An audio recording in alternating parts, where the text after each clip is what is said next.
Call the meeting to order. I pledge allegiance to the flag of the United States of America and to the republic for which it stands, one nation, under God, indivisible, with liberty and justice for all.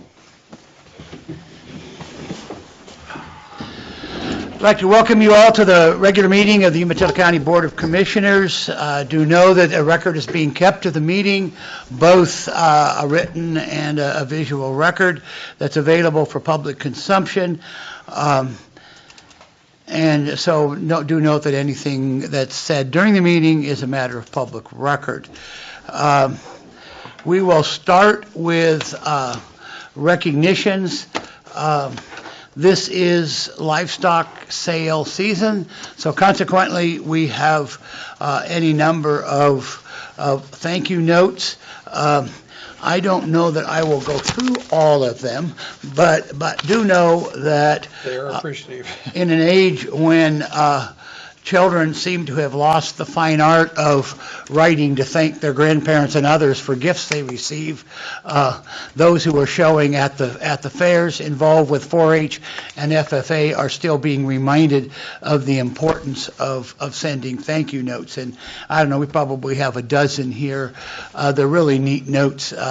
We enjoy reading them. They make interesting comments. They provide interesting names for their animals.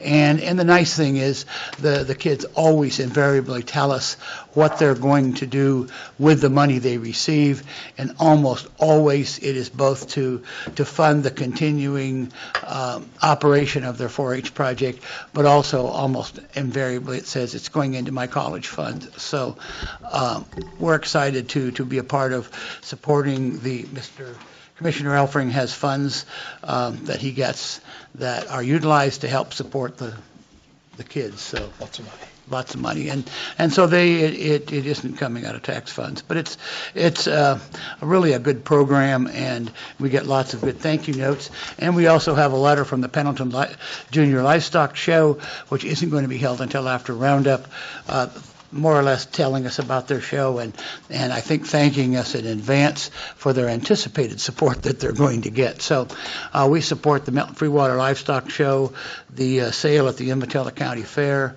and also the Pendleton Junior Livestock Show. So if anybody ever wants to read these notes from the kids, sometimes they have pictures too, so it's kind of a neat deal.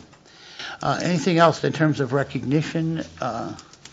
I have nothing. That's not on the agenda. Okay. Minutes of the July 3rd, 2018 meeting. I would move approval, Mr. Chair. Second. All in favor, say aye. Aye. Aye. Okay. Additions to the agenda, Council? There are none. None. Okay, no additions to the agenda. Is there any public input from anyone wishing to comment or discuss any item which is not on our agenda? I think yours is yours on the agenda, Rex? This is different. Okay, yes.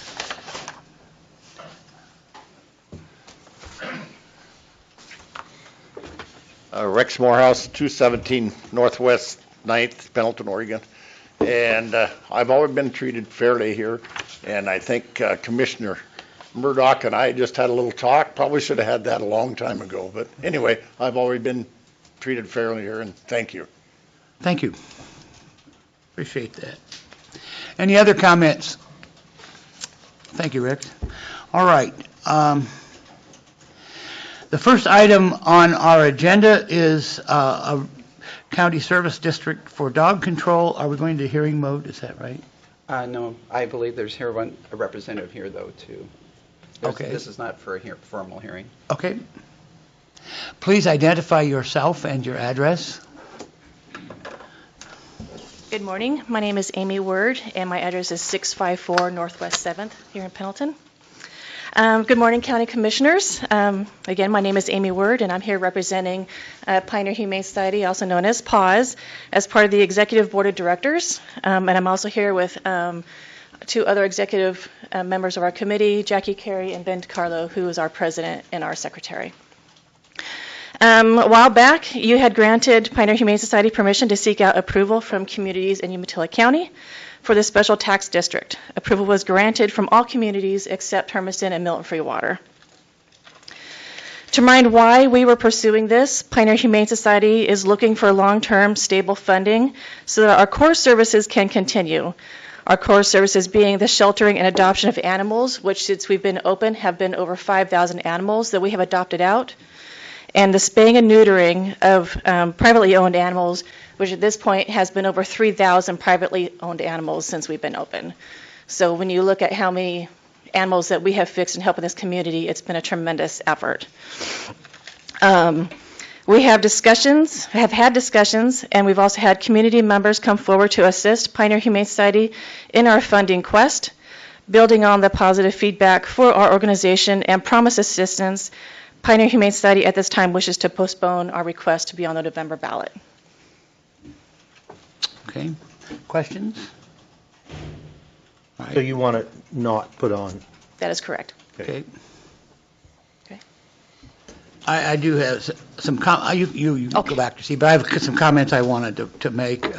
Actually, it's been rewritten several times, not knowing quite for sure where we're going today. And I do have admittedly some history with PAWS since my wife was on the board of directors.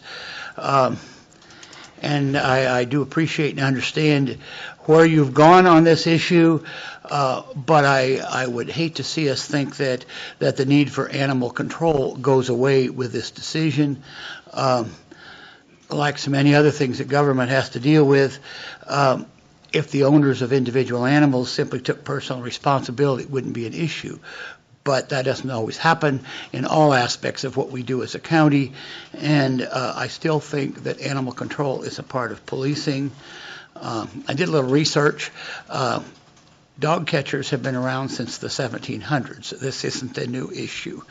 I did find that out. And there's actually a town in Vermont that elects its animal control officer.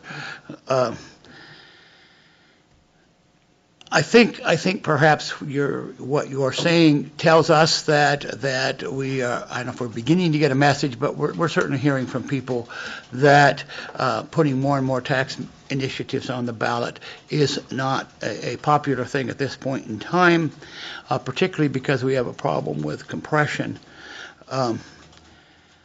But maybe it's time that entities like the county, rather than proposing new taxes or new initiatives, try to look within its own resources, within its own budget, and perhaps find a way of redistributing some measure of its funds. Certainly not to the tune of what that tax measure would have generated, but maybe if we still understand that animal control is a problem, rather than going out and asking for new taxes. And quite honestly, I need to tell you, I have heard from a good many people who have suggested that perhaps a good thing for us to do as a county would be to look at our funds and not just have us going back for more tax measures. So I think there's people that are going to breathe a sigh of relief. I know there are people that are going to breathe a sigh of relief that this measure isn't going on the ballot right now. But I think you need to know that, at least from my standpoint, I won't speak for my fellow commissioners, this decision does not resolve the root problem of animal control. It only resolves the problem of, let's say, an unwelcome initiative being placed on the ballot. So I don't think we can just bury the issue. I think we need to have further conversation. But I think it's a good thing to move forward at this point in time without a new initiative. So Commissioner Givens or Commissioner Elfring? Murdoch, one of the things that I did some background on, the Blue Mountain Humane Society in Walla Walla doesn't receive any funding from the city or the county. It's all volunteer funding, and they do fundraisers. I would ask if you have checked in to see what some of these others organizations, including Blue Mountain Humane Society, how they keep their funding level up. That would be a good resource to check. If the county does something for this, My concern is pretty soon we're needing to be fair to all entities, so we would be looking at funding something for every community in our county. And then the other issue is who will be responsible for collecting, transporting animals? Is that going to fall on our sheriff's department, which I don't think they're real enthused about having an extra duty similar to that. So they have enough to deal with trucks and roads they shouldn't be on. So. Does there need to be a pause? Yes, there does need to be a pause. There's a need for it in the community. There's a need for animal control in a facility or someone who will tend to the animals in all of the communities in our county. I think it'd be very difficult to set up a county-wide district that supports one location. I think that there are somewhere, there's got to be, I haven't seen them because I haven't researched for it, but there's got to be grants that are available. People like dogs, cats, and animals. The American public loves their animals. And so there's got to be some facility of garnering more funds into the organization. Whichever way it goes, whether you come back ultimately with a decision or a request to form a district, or whether you come back to us for an individual type contribution. Can't be individual, it'd have to be equitable through the county for all the other facilities that do take care of their dogs and cats. So, but it is a problem. If we can help in any way in the granting process, we would like to do that. I'll ask that the grants that are available, and there's booklets that thick with grants, but not just for animals, but for all grants. I just have never looked at it from the standpoint of supporting our local organization. And I agree with Commissioner Givens. If we did this, pretty soon the Boy Scouts, the Girl Scouts, the Kiwanis, the Lions, everybody's going to be looking for funding because they don't have enough to there's never enough funding. No organization I belong to, including this one, has had enough money to do the things that we want to and like to do. So do stay at it. I'll look at our grants and see what might be available, and you can do that too. You can go on our grants at www.umatilla.county.net and apply for one. That would probably certainly help it along. But thanks for coming and being here today. It's obviously clear that we're not unified in our belief about where animal control fits into the whole scheme of things. So I think obviously the group has raised awareness of the problem, and I still would like to see us come back and talk about the fact that animal control I actually, Commissioner Elfring, think it's different than the Boy Scouts. So I think it's something we need to come back and something we need to come back and talk about. So, is there any comment relative to this item? Rex, you spoke, so we'll let somebody else go ahead of you, but you'll all be provided an opportunity. Mr. John. My name is John Taylor. I live at 735 Northwest 10th.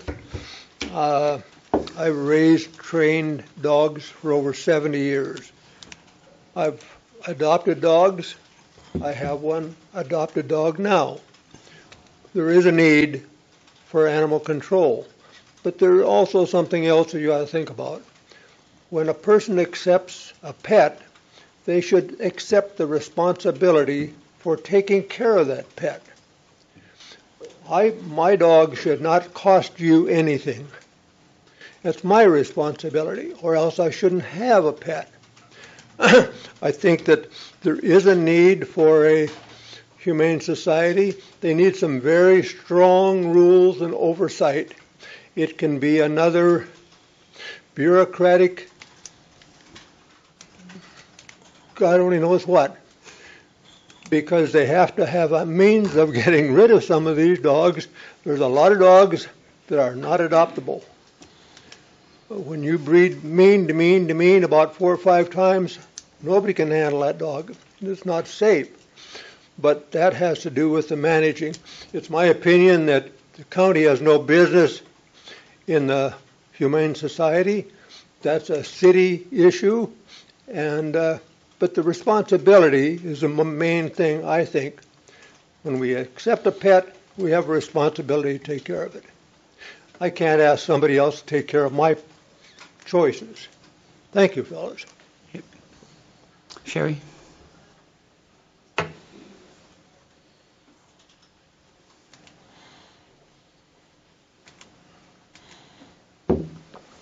Morning. My name is Sherry Zweig, and I live at 7 Southeast 10th and here in Pendleton. For approximately 6 years, I was involved heavily with PAWS. I would just like to make a comment or two on some of your comments. When it comes to doing things to, what is it I want to say, or collect money. Fundraising. Thank you. To the fundraising. One of the problems that PAWS has or has had in the past is that, one, we're small. Two, Pendleton is small. Two, everybody wants a piece of the volunteers and the fundraising and whatnot, so that leaves us way down on the line. And the biggest problem we had when I was there is that everybody donated so much time and money to Roundup and what was going on that there was just no money left. So everybody from PAWS that I know of works really, really hard to earn money, to bring in money, to donate thousands. Some of the volunteers donate thousands of dollars of their own money every year to keep it going. There's times when we haven't even had dog food, and we've gone out and bought it ourselves. And it's not that we're looking to the community to support us. We just need the help.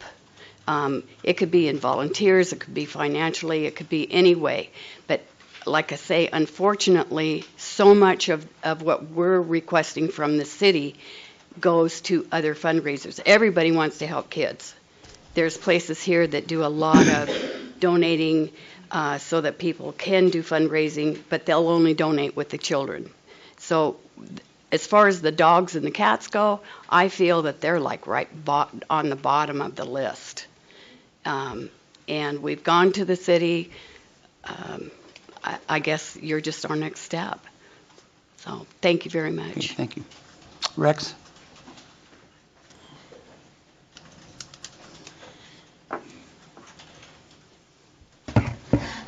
Well, I appreciate, do I got to say where I'm from? Yes. Yeah. Rex Morehouse, 217 Northwest 9th, Pendleton, Oregon. I had a whole list here, but I'm not going to do it. So. Anyway, one thing I will say that you've already said is who will be the next 501c3 that decides they want to have taxing districts. So I think this is something we need to really look at.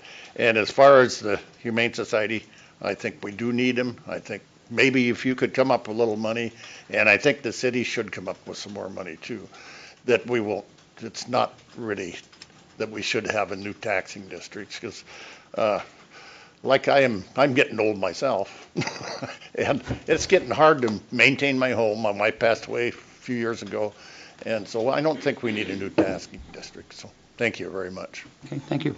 Anyone else wish to comment?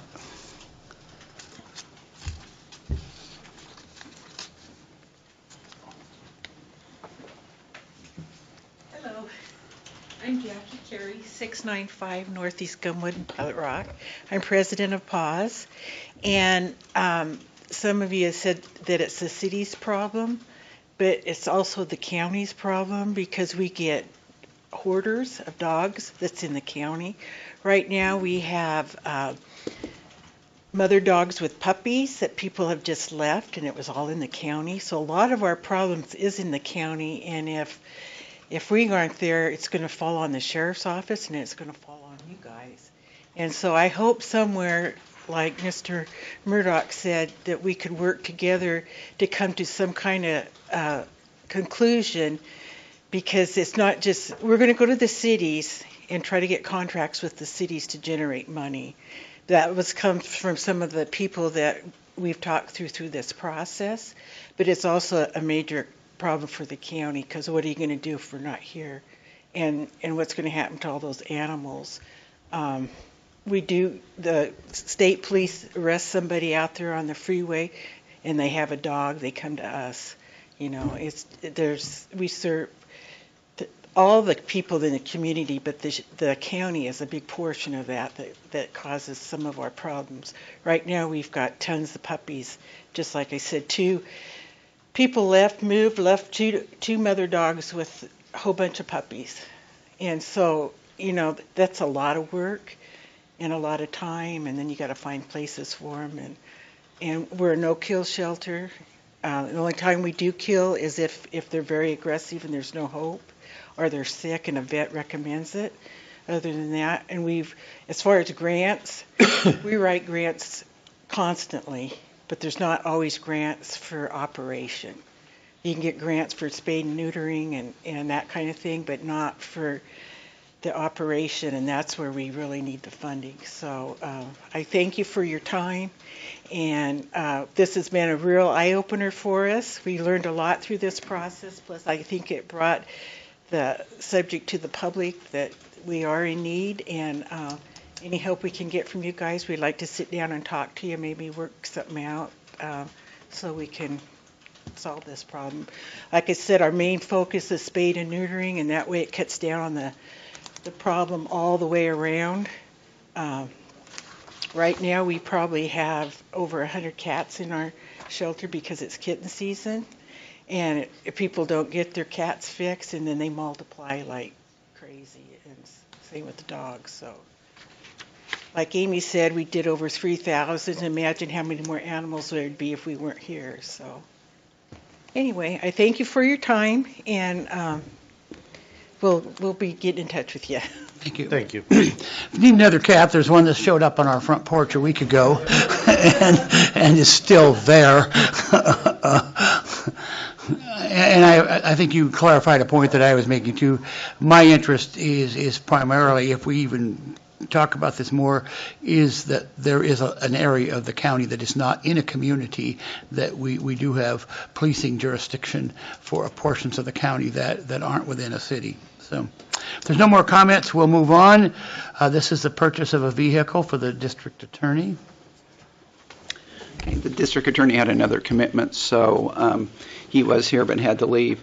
This is basically a request for authorization to issue an invitation to bid for a new vehicle for the district attorney's office. They're in need of a mid-sized vehicle, and the funding for this will be coming from the Fleet Management Fund. And as much as this is a part of the process that we go through to acquire new cars, and it's due here and it's been budgeted there, Mr. Chair, I move approval. Second. All in favor, say aye. Aye. Aye. Okay. Item number 3 is the purchase of a UAS.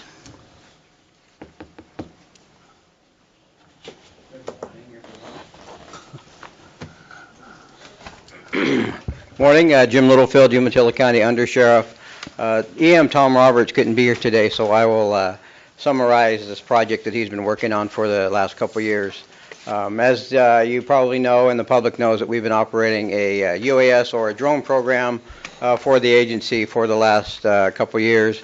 The use of this technology assists us in many aspects of our operation: search and rescue, emergency management, fire.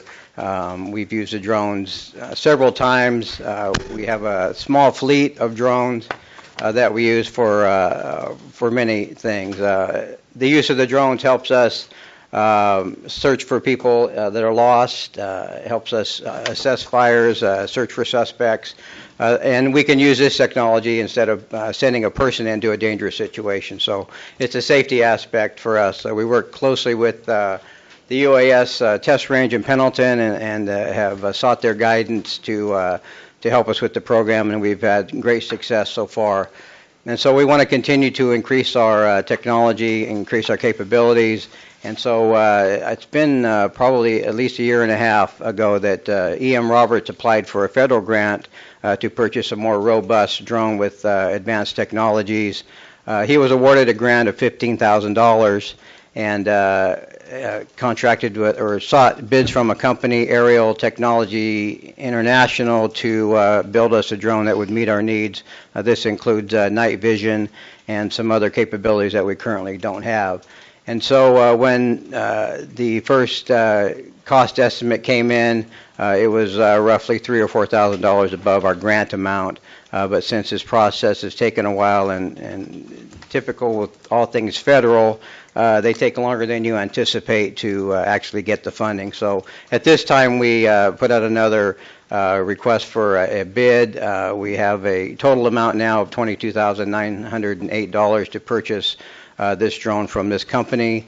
We went with this company because the current drones that we have are manufactured by a company called DJI. They provide drones for not only the commercial market but for the private market.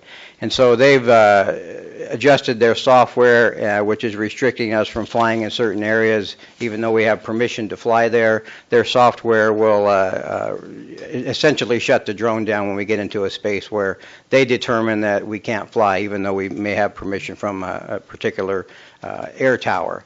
And so this company will provide us with the technology that will allow us to fly wherever we have permission from the FAA. And so in short, we have a grant for $15,000 that will cover most of the cost of this purchase, and we're seeking the remaining funds from the county to make this happen. So the ask is $7,908. Correct. And that's brought about, I understood there at an earlier date, a price had been given that was within the grant or close to the grant. Can you describe what it is about this that caused it to exceed that? I think just because it's taken longer than we anticipated, the first bid was lower, and so with the increasing costs, I think E.M. Roberts suggested, and this company suggested, a better quality camera system. We don't want to purchase something that's going to be obsolete in short order. We want to have something that's going to be functional and will meet our needs for a while.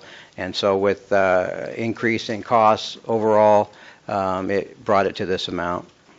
The night vision brought that cost up too. Correct. And then I believe the quality of the cameras, I can't say specifically, E.M. Roberts would let you know what all the specs are. So I think we're at a time right now when we suddenly have realized that things can burn in Umatilla County too. Yes, sir.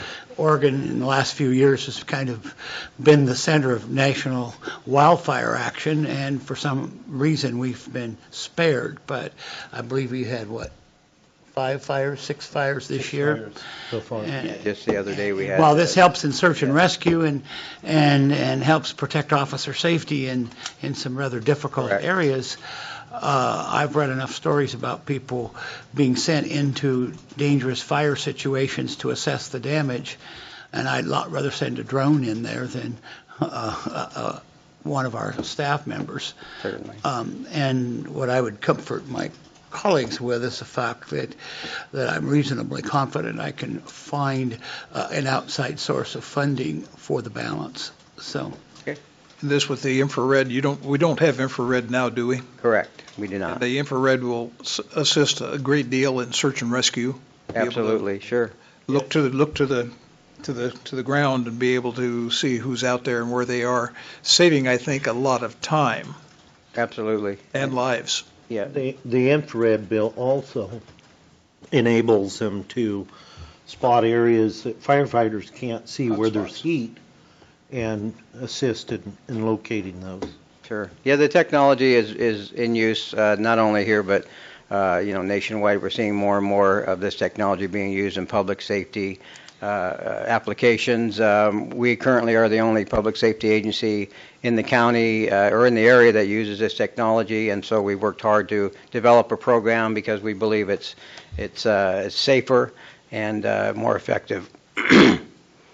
is it reasonable to, obviously, we have, most of the difficult terrain is in the county, not within a community, but I would assume any agencies in the county that would have need of this kind of technology could probably come to you, is that? We have, that is correct. We have assisted other agencies in the county, other police departments in searching for suspects and in other aspects, gathering evidence in a variety of things. So it could be used for many applications, and again, we're continuing to develop the program because we believe it's the technology that will help us in the future, now and in the future.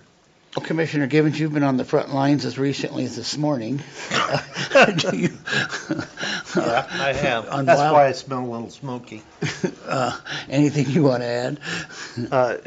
With my background fighting fire with Forest Service and other entities, and it would have been great if we'd had something that had the infrared technology on a drone. You didn't even have drones to use in. Our code enforcement, mostly it was a helicopter flying around the perimeters of the fire, but I know we'll have questions from our communities, our public. They'll wonder if we're using that to spy on solid waste issues in the backs of property. And so we have a good defense against that. Yeah, we have not used it for any of those types of situations. We've already been accused of that, and we didn't even have drones. I assume it's approximately the same size as the existing drone, so it's very portable? A bit larger. It has more capability than our current, more flight time. Again, it can fly at night and in some adverse weather conditions, more so than our current platforms. Mr. Chair, I move approval. Second. All in favor, say aye. Aye. Okay. Thank you, sir. Item number 4. Let me move this one up. Number 11 up. You want to move Go 11 here up? for it. Oh, okay. It's been requested that we move item 11 up in deference to individuals who are here with a specific interest in that item. So we will now take up volunteer recognition. Do you want me to read the resolution? Yeah, I Okay. think that'd be good. We have a resolution that is before the commissioners today. In the matter of recognition of Will Johns for service to Umatilla County, order number BCC 2018-059, whereas Will Johns has spent the past 25 years dedicated to presenting the American flag at the opening of the Pendleton Roundup, whereas on Saturday, September 15th, 2018, Will Johns will complete his 100th time carrying the American flag into the arena, whereas Mr. Johns is scheduled to retire from being the American flag bearer following this year's edition of the Pendleton Roundup, whereas Mr. Johns has served as a volunteer at the Pendleton Roundup since the age of 13, whereas Mr. Johns continues to distinguish himself in the county as an 18-year employee of the City of Hermiston Police Department. Now, therefore, the Umatilla County Board of Commissioners commends Will Johns and thanks him for his service to this county, for his participation in the community, and his for continuing commitment to public safety. Dated this first day of August 2018, Umatilla County Board of Commissioners. I would move approval, Mr. Chair. Second. And Okay. All in favor, say aye. Aye. Unanimous, and I believe there may be additional comment related to this item, is there? Mr. Chair, I would like to really speak to this. Will is a dedicated volunteer. If you wonder what he does, it's leading in kicking off the roundup with the entry of the flag into the arena. And to think that it's been 1,000 rides, and he can tell you some harrowing stories about some of those rides and how they turned out. They're not always as picturesque as you might find when you go onto the Roundup website and they have the video clip of Mr. Johns coming in. It's quite spectacular, and so I would congratulate Will Johns. We're going to miss seeing him lead that entry, and he's still a young enough man. He could come out of retirement. It's been known to happen. I do know that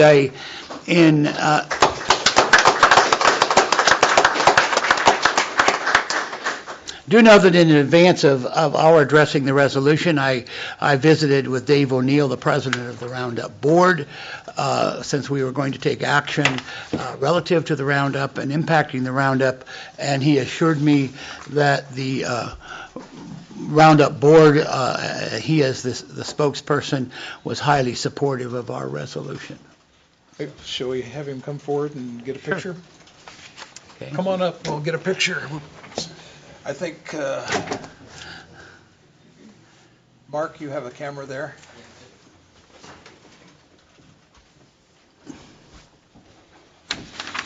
We'll let you do that, Bill. Do you want to be in it, Smokey? Come on, guys. Come on down. Come over this way. Should be all three. Thank you.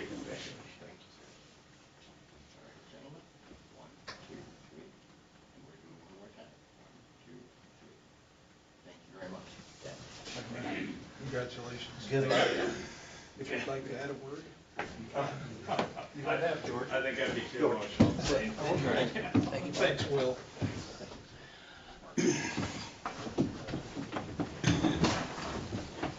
Having been a member of the board of directors of the Walla Walla Frontier Days and having ridden in on many occasions, I have a special appreciation for the dangers and the fact that his rides have been much, much less eventful than mine ever were. My family used to cover their eyes. So I used to see you ride in on the, in the Walla Walla Fair. you're right. The Walla Walla Fair is a night rodeo, and one of my friends said he particularly appreciated my ride in because he could still see the sunset between myself and the saddle. So it was always exciting. All right, item 4.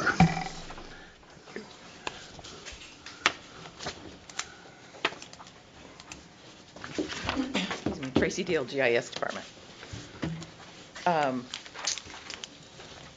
Kathy Llewellyn would be here, except for that she had a doctor's appointment, so she couldn't come today, but I'll do my best. So the Oregon Emergency Management folks have a grant or a method of payment to the different entities for the PSAP support.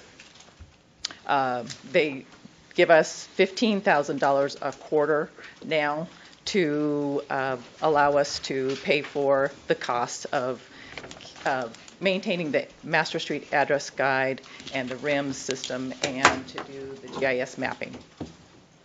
What we have decided and are requesting is the approval to have a company called Geocom take over the Master Street Address Guide and the RIMS street files for the dispatch, because Kathy, quite frankly, doesn't have time to get in there and fix everything that needs to be fixed, and they are very well versed at, Geocom is, of taking care of that and correcting things that need to be corrected. So of the $15,000 quarterly allotment that we would get, $6,651.90 would go to Geocom, and then the remainder would then come to basically cover the GIS work.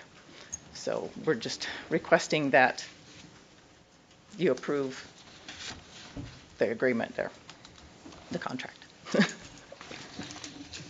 Questions? Move approval. Second. All in favor, say aye. Aye. Thank you. All right, item 5, creation of positions in the DD program. Kim?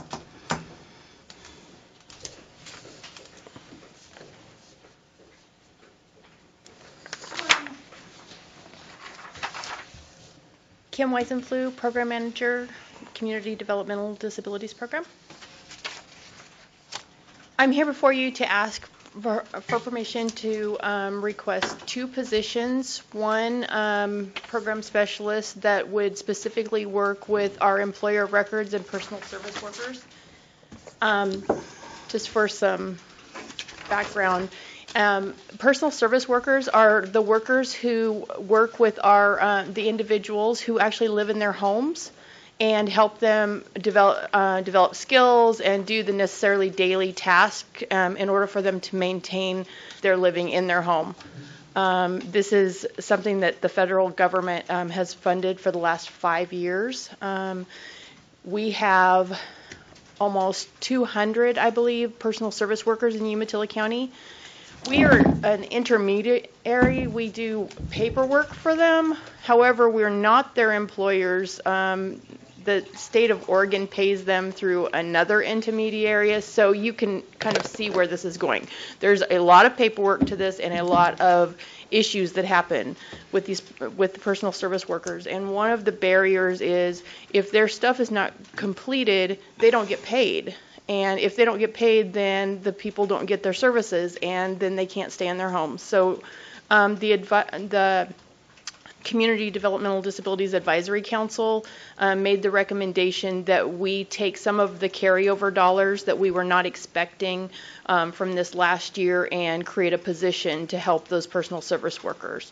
The employer of records are actually the people who sign off on timesheets and that kind of stuff, and they also need some training and some assistance, so that's why we're asking for that particular position.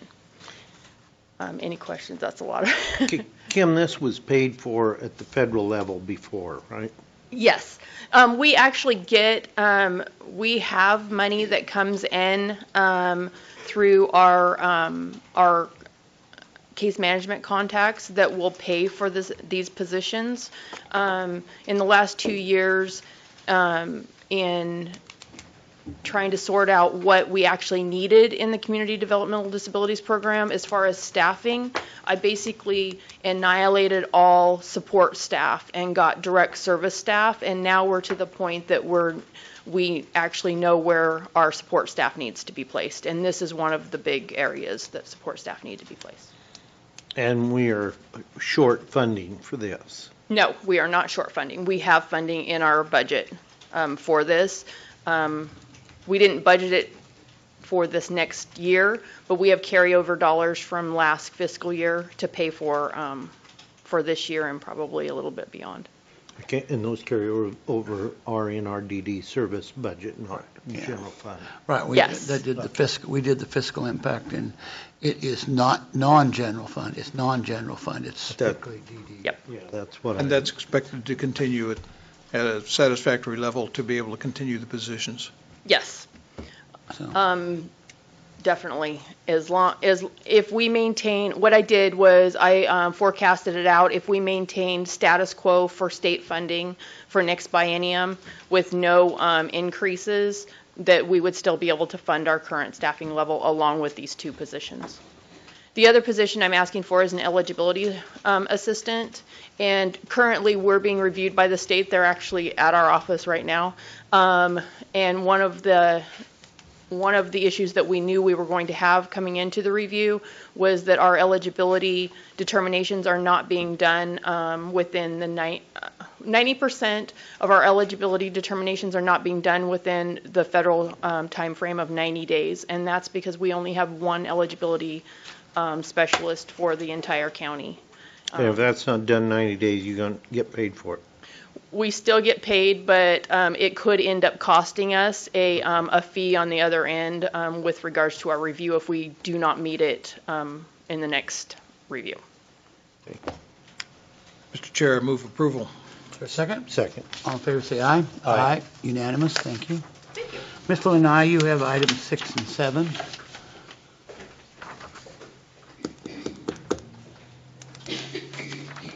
Good morning, Commissioners. Dan Lanai with Administrative Services.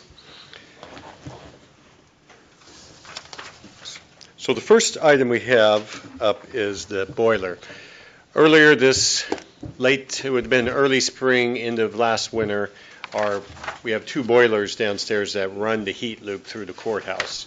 In the cold part of winter, both of those are running, heating that water, and then as it starts to warm up a little bit, they kind of alternate. One comes on, the other one comes off to kind of make them last a little longer.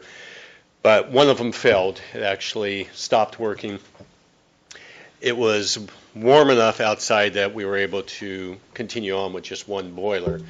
But as we start to approach fall and then winter this year, we won't be able to heat the building with just one boiler when it starts getting really cold out. We had a service team come in, take it apart, look at it and see what could be done.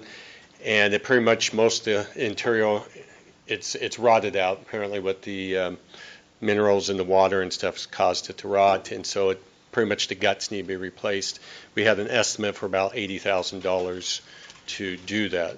So we're looking at going out to bid to have that fix, that boiler, and hoping we can do something maybe a little bit better than the 80,000, but we're expecting a cost of around there. So, any questions? How old are the boilers?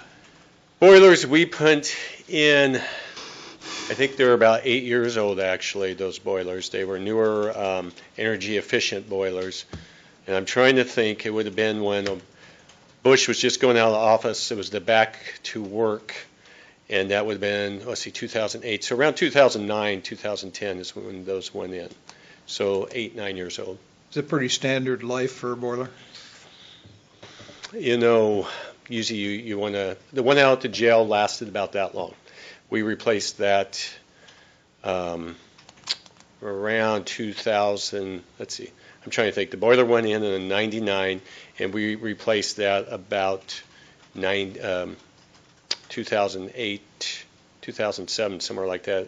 The boiler we did have to replace out at the jail with a different one too. So you want to get 20 years at least out of those boilers, you would hope, but Certainly there's no warranty that lasts as long as its age. So, Dan, we've managed to save a lot of money when we've looked at I know I can remember when we put these in and the savings, and we received from, I think, was it Oregon Energy Trust or another company, but when we put those boilers in, we had a certain amount of dollars we were saving. We calculated that over, I forget how many year period, and almost made up the difference in the additional cost. Is there some way for us to do that if we should replace? What's the replacement cost and value compared to the repair cost and value? Well, we're getting a couple of them crossed over here a little bit in a sense, because I'll just back up with the one that we had out at the jail. We saved about $40,000 a year putting the new boiler in at the jail. So we saved quite a bit there. The new boilers we have here, we save about $8,000 a year or so on energy costs. But actually, we actually made money putting the boiler in, to be honest with you. We had the grant or the money from the federal government back to work, and then the Energy Trust gave us money. So we actually received extra money, and we used that money to put in some heat pumps in the basement, which weren't part of the heating system and that. But actually, the boilers were we ended up making money putting those boilers in, but now we have to replace those ones in the basement. But we're saving about $8,000 a year over the old boiler. It was on or off, so it was super hot or it was super cold the way it worked with that. So. Mrs. Simonis is here, but do know that this is a conversation that I've had with Robert Paul, the CFO, relative to the availability of funds. Ironically, when we talk about maintaining a cash reserve and a contingency, we always say it's for the purpose of what if a boiler suddenly went out or a roof suddenly failed. And items 6 and 7 will remind us why we maintain those reserves and those contingencies. Yes. Any other questions, commissioners? Mr. Chair, I'd move approval. Second. All in favor, say aye. Aye. Okay, on to 7. Thank you, commissioners. The next item is our roof, as Commissioner Murdoch stated there, that boilers and roofs failing. Our center section of our roof, so the courthouse is broken down into 5 sections, the 2 lower down here, then the 2 over the courtrooms, and then the middle section. The middle section was put in about 1996. It was the first piece we did. when we were replacing the other roofs, and then a few years later, we did the north section, the south section, and these lower sections.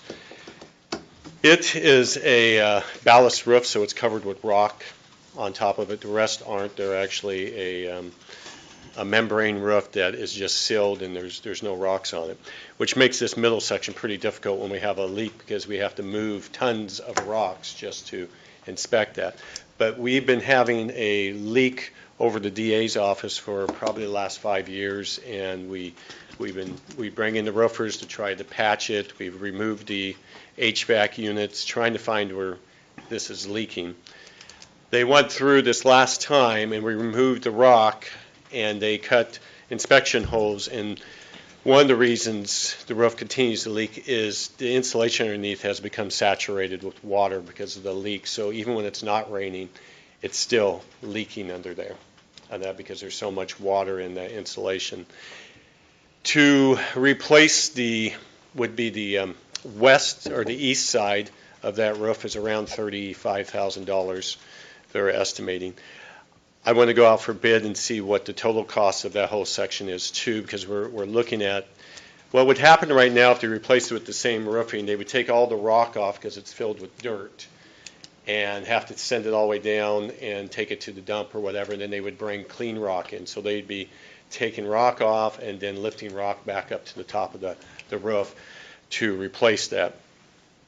Hopefully, if we can do a different, a regular membrane, we could just take the rock off and we don't have to put rock on there, because it's hard to inspect the roof for leaks when we have that on there.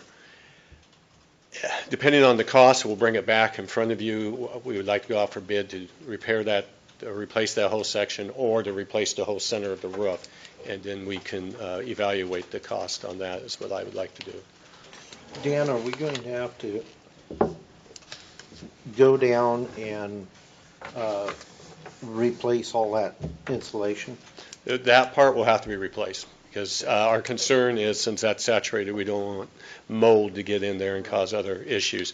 Part of the way that roof works, the insulation is designed so it can actually provide slope to that part of the roof, to slope it towards the drains too. So it's a harder insulation that is tapered. That's it. Years ago, well, not years ago, it's been a number of years ago, we talked about redoing the entire roof for to do a pitched roof on there rather than the style that we have there now, because the jail wasn't up there anymore. They didn't need that area for an exercise area. Have we thought about going back and looking at that? Well, I'm not sure on the pitch roof, but we're not 100% sure what's underneath. It was in the 80s when they redid and put that exercise mat up there, and it's a cement pour. We're assuming they poured it over a membrane. That would be our assumption. We would like to do something a little different because we don't use that up there, but there are different things we can talk with the roofer and see what some options are, definitely. Okay. Commissioner Elfring? No, I have nothing. My only comment would be that in 40-plus years in the insurance business, I've grown to not like flat roofs, because they invariably spring leaks and the water will find any which way to get in. So it's interesting that has been thought about before. But, Mr. Chair, I'd move approval to go for the request.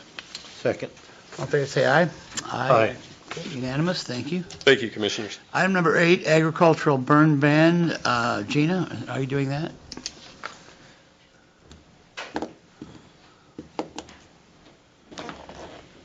Morning, Commissioners. I'm Gina Miller, Umatilla County Code Enforcement Coordinator, and I'm here today as the county liaison to the smoke management program. On July 18th, you adopted a non-agricultural burn ban, which allowed for residential and small backyard burning burn barrels and whatnot to be prohibited, but allowing still farmers to burn on typically approved burn days.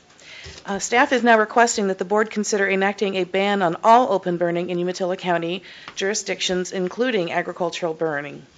We have experienced multiple large fires already this year, placing hardships on local agency resources and impacting severely air quality for public health concerns. E.M. Roberts was going to be here this morning to also speak to you about what he, in his words, calls a very volatile situation. And as Commissioner Givens has alluded to, we ended up fighting a fire on the way into work this morning. So we've got, the one over on Wallula Lake and the two in Milton Free Water and Weston. So things are being strained to the limits, and we just think that rather than continuing to place, hardship on these agencies, that we eliminate every possibility that we can of not having any more fires. We're still a month and a half out of, very severe fire season, and we would just like to remove all possibilities or opportunities for wildfires to start again. Do we have any measure of what impact this ban would have on the agricultural interests? I know there have been seed farmers and so on who have mentioned in the past that the timing of it doesn't work out. Do we have any indication of that? There is a provision in the ordinance that allows for the grass seed growers to burn if it is in their best interest for their crop. And I'm not familiar with the language exactly, but in the 12 years that I've been here, we've only done this twice now. This will be the second time of canceling all burning, and it has not posed a problem in the past. In fact, I've been approached by citizens, agencies. This morning I had a plea from the rural fire district in Milton Free Water to please shut down the burning, because this is a very volatile year this year with the fire. We had a really low water shed starting in May, so it's just a really difficult situation this year. The other issue, too, is resources are really, really stretched. We've got crews from Milton Free Water and Walla Walla and Fire District 1 who are down in the Dells helping out, assisting, through mutual aid agreements with those fires. And so that's left, our local resources with their second and third turnout calls. And so, they just don't have the manpower should we have another big fire here. Not to mention the money that's been expended so far. Mr. Chair, I move adoption of Order 2018-060. Second. All in favor, say aye. Aye. Aye, unanimous. All right, item number 9, thank you, Tina. Commissioners. Item number 9, State Line Project Amendment. Council, is that you? Yes, the planning director is unable to be here for this. This is coming before the board for formal comments to the FSEC project. State Line 3 Wind Energy Facility is seeking to update its facilities, and as a result has filed an amendment with FSEC for its project. The county has been asked to review it and comment on the proposal. The planning director has done so and drafted a letter for comment. And basically there two is that they didn't have any objection to the name change, and then the other one had to do with a variance request. There are two towers that will now, under the updates, be within the setback restrictions on two county roads, and they're asking for a variance on that. And the county response is that they really are not applicable. The variance route is not applicable in this situation since it's self-imposed. So it doesn't affect their generation of power to not change those two? Is that right? That I'm not sure what they're going to, but because of the larger wingspan of the blades. It would encroach. It would. Just briefly onto, they aren't really, one is Butler Grade, and the other one is Girking Flats at the very end, right by the rock pit. So they aren't really in well-traveled areas, but they do fall within the setbacks. Well, lately, Butler Grade has been pretty highly traveled.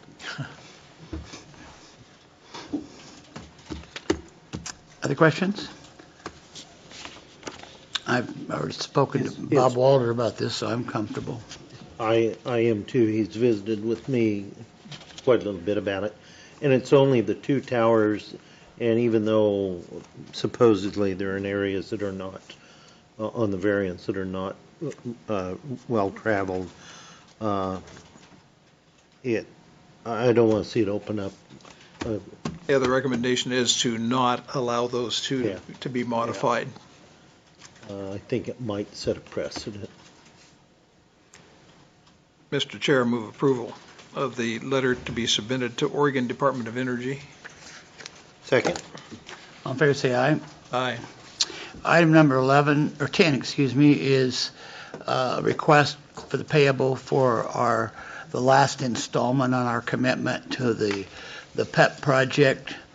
Do note that this is not coming from general funds. This is coming from special community development reserves that we have. And as I say, this represents the last installment in our commitment to this project. I would move approval, Mr. Second. In favor, say aye. Aye. Aye, okay. Item number 12 is the PILT litigation.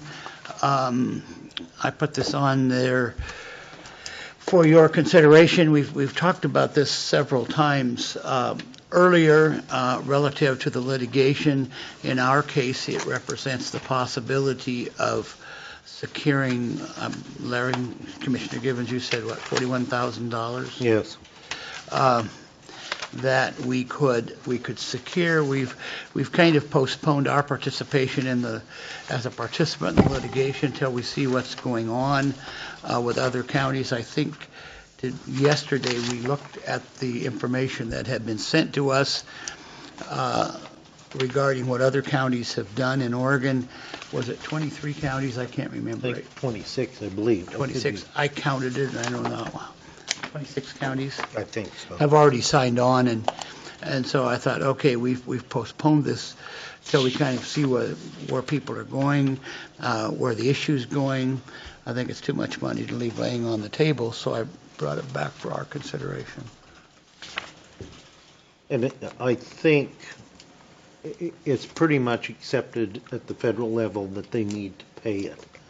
I think it's just this added push. My recommendation is that we do join the litigation. Was that a motion? And the federal government also has a fund set aside for this particular purpose, so. So my motion is that we join in the Second. litigation. Okay, all in favor, say aye. Aye. Aye, thank you.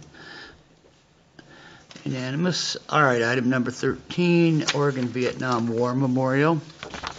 I think everybody read the circulation that was sent out in the last couple of days pertaining to the memorials at on the state of Oregon grounds, honoring virtually every war, memorializing every war with the exception of the Vietnam War, which maybe they justified not doing that by calling it a conflict, but it certainly was a war, and that's the only group that has not been recognized, and so that it was sent to us asking our support of having that done. I would move approval. Second. All in favor, say aye. Aye. Aye. Okay. All right, that concludes our agenda. Yes. Commissioner reports. Commissioner Givens. We've encountered quite an issue the last several days with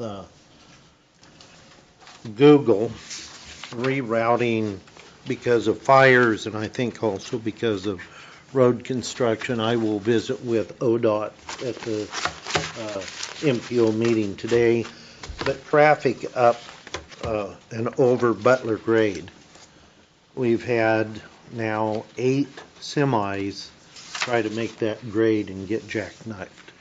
And we've had to have, they've had to have wreckers come up and try and pull them out.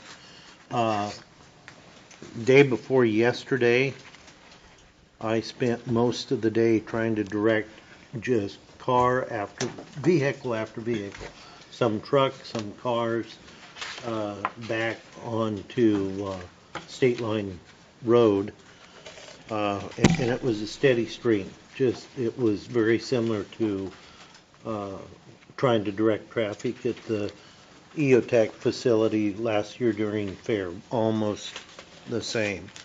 You would not believe the number of vehicles that had been directed to take that route.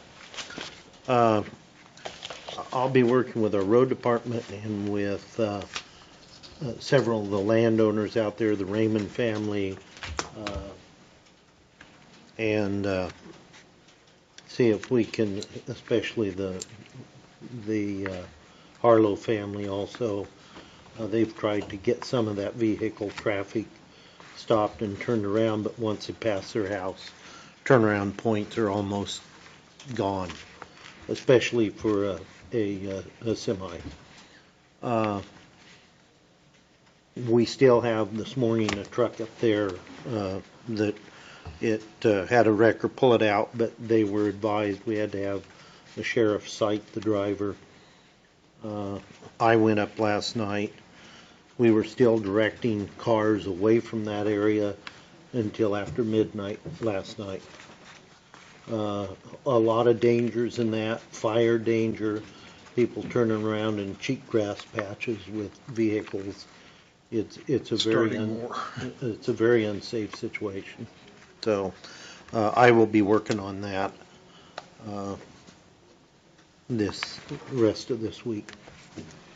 In that regard, I'd really like to single out a few people for recognition. Tom Roberts, who has been on the fire himself, our emergency manager, and kept, I think, all of us updated on the progress and how it's been suppressed.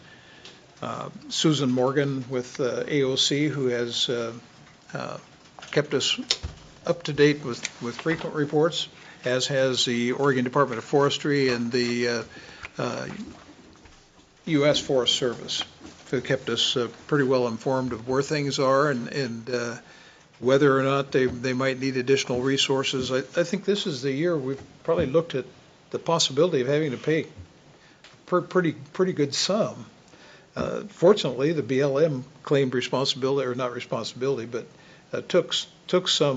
applied some resources and asked the Forest Service if they couldn't cover for them, so they had the Forest Service come cover for the BLM out there, which was good. But all of them have been very, very open and free with communication, so it's been good. You know, for years, we've talked about trying to get some type of coverage in no man's land, but citizenry doesn't want to pay taxes for that type of things, and we're at a critical mass now where it could be a disaster. We've seen it in Sherman and Wasco County. We're just fortunate it hasn't gotten to the point where we have that kind of a catastrophe here, but the potential is there. Far too much fuel. Only the other thing I'd add, that since we're talking about the Vietnam War Memorial, just a reminder that on November, if you remember 3 or 4 years ago, we honored the World War II vets on November 11th. This year, on November 11th, we will be honoring the Korean War vets. And so we're really hoping that anybody who knows a Korean War vet will call our office and let us know their name so we can get their address and information so we can invite them to be honored at that special ceremony. There'll be 2 ceremonies, actually. The typical 11-11-11 ceremony that's going to be held at the Pioneer Chapel. We thought about combining them, but